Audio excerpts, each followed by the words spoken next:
नमस्कार यशपाल जी, रेबल सदानंद पति, rebel foundation से। कैसे हैं आप? अभी उत्तराखंड के दौरे पे हम लोग। आपका 1 मिनट का वर्जन लेना चाहूँगा सर। पूरा मेरे ख्याल से 11 करोड़ हमारे फॉलोअर्स हैं मेरे फाउंडेशन के। जय हिंद जय भारत। रेबल सदानंद पति यशपाल आर्य जी के साथ इस वक्त नैनीताल में वर्तमान में यहाँ के चुने हुए प्रतिनिधि। सर मेरा एक सवाल है आपसे। जी, मैं एक सवाल आपसे पूछना चाहूंगा सर, और करोड़ों भारतीयों के सवाल है। मैं लोगों के बीच ही होता हूं सर। आज 16 तारीख को मैं यूएस कांग्रेस में जो बिडेन जी के साथ आपसे एक प्रश्न पूछना चाहूंगा सर। हर भारतीय का प्रश्न है सर। हम लोग मास्क पहनते हैं, मास्क के लिए इतनी सारी चीजें। कृषि बिल का भी आप लोग शायद समर्थन करते होंगे सर, आप लोग, है ना सर। मेरा संगठन कुछ विचारों को लेकर आता है हमेशा। तो मेरा एक सवाल होगा सर कि आप लोग प्रतिनिधित्व करते हैं, संसद में जाते हैं सर, 5 साल के लिए जाते हैं, 10 साल के लिए जाते हैं, चुन के जाते हैं। आप लोग के लिए जीवन भर के लिए पेंशन का होता है, लेकिन ये जो मेरे पीछे स्थानीय प्राधिकारी हैं जो कि सरकार के चुने हुए हैं सर, इनकी पेंशन क्यों नहीं होती? इनके लिए कोई आवाजें क्यों नहीं उठती? आप लोग 5 साल चुन के एमएलए एमपी बन के जाते हैं, इन लोगों को पेंशन क्यों नहीं मिलती सर? ये बात पार्लियामेंट में क्यों नहीं उठाई जाती? मेरे साथ सरकार के जो पीछे लोग हैं, जो सिलेक्टेड लोग हैं, उनकी पेंशन क्यों नहीं मिलती है सर?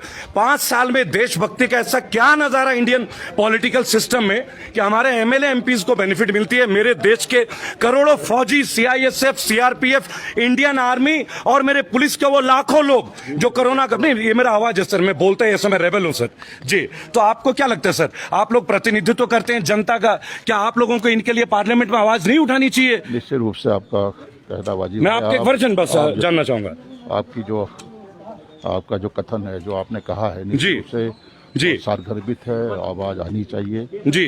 क्योंकि देखिए सर, कोरोना के विस्मय परिस्थिति में हमारे जो मौलिक अधिकार हैं जी, उसके अंतर्गत जो भी व्यवस्थाएं हैं, थोड़ा सा और जोर से बोलेंगे सर। जो भी हमारे मौलिक अधिकार हैं उनके अंतर्गत जो भी व्यवस्थाएं हैं जी, उनका अनुपालन सुनिश्चित होना चाहिए जी।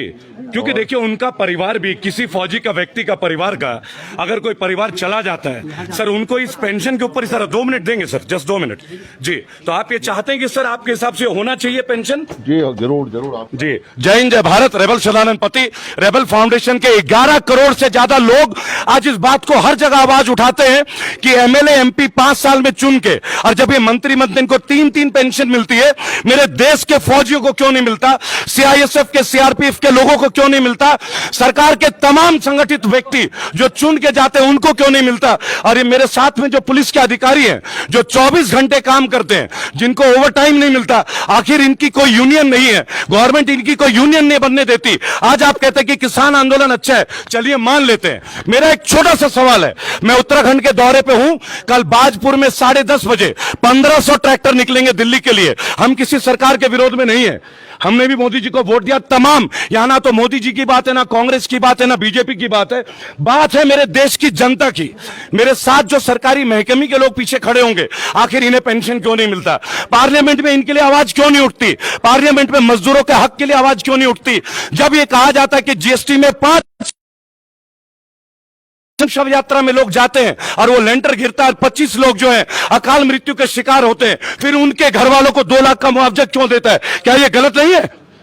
क्या ये गलत नहीं है? क्या ये गलत नहीं है मेरे दोस्तों? हमारे ही देश में जहां लाखों करोड़ का जीएसटी का मिलता है और हमारे जनजीवन में एक व्यक्ति को 2 लाख का मुआवजा, मैं इसी तरह निरंतर दोस्तों अमेरिका जाने से पहले निरंतर हर एमएलए एमपी से यह सवाल पूछता रहूंगा। और बहुत शीघ्र हम लोग अपने स्थानीय विधायक के घर भी जाएंगे और उनसे ये पूछेंगे कि अगर आप किसी बिल का समर्थन करते हैं और आप लोग चुने हुए जनप्रतिनिधि हैं, आपको एयर टिकट की सुविधा मिलती है, आपको फर्स्ट क्लास की सुविधा मिलती है, तो मेरे देश के फौजी, मेरे देश के पुलिस वाले, सीआईएसएफ, सीआरपीएफ, इन लोगों को पेंशन क्यों नहीं मिलता? इनकी आवाजें क्यों नहीं उठती? गलत है क्या? लोग बोलने के लिए आवाज आगे नहीं आते, कारण क्या है? कोई बोलेगा तो कुछ होगा। मैं रेबल हूं ना, तो इस चीज से पीछे हटूंगा। पुलिस के लिए भी आवाज उठाता हूं, फोर्स के लिए भी आवाज उठाता हूं, आम जनता के लिए भी उठाता हूं। अगर हम लोग एक सोशल मीडिया में हैं तो हमारा काम कोई गंदे न्यूज को देना नहीं है, सच्चाई तक आपको पहुंचाना हमारी जिम्मेदारी भी है। पत्रकारिता का एक स्तंभ है। हम अर्नब की तरह पूछता है भारत नहीं करते। भारत क्या है? हम भारतीयों से। आज नेताजी ने एक बात बोला, यशपाल जी ने बोला कि मुझे आपके विचार अच्छे लगे, और वो कहते पर ये सदन में कब उठेगा? इन लोगों की तनख्वाह बढ़ गई, सदन ने एक मत में बहुमत दे दिया। ऐसा क्या कार्य करते हैं हमारे देश के चुने हुए नेता? उनकी सैलरी, उनके रिटायरमेंट तक, उनके रिटायरमेंट के बाद जब वो नेता नहीं रहते, तत्पश्चात उनको इतनी सुविधाएं। और मेरे देश का पुलिस, मेरे देश का फौजी, मेरे देश का सीआईएसएफ, सीआरपीएफ, ये जितने लोग हैं पैरामिलिट्री फोर्सेस, ये कौन सा देशभक्ति में कमी करते हैं जो इनके परिवारों को सुविधा नहीं मिलती है? जय हिंद, जय भारत। ये सवाल हम पूछते रहेंगे।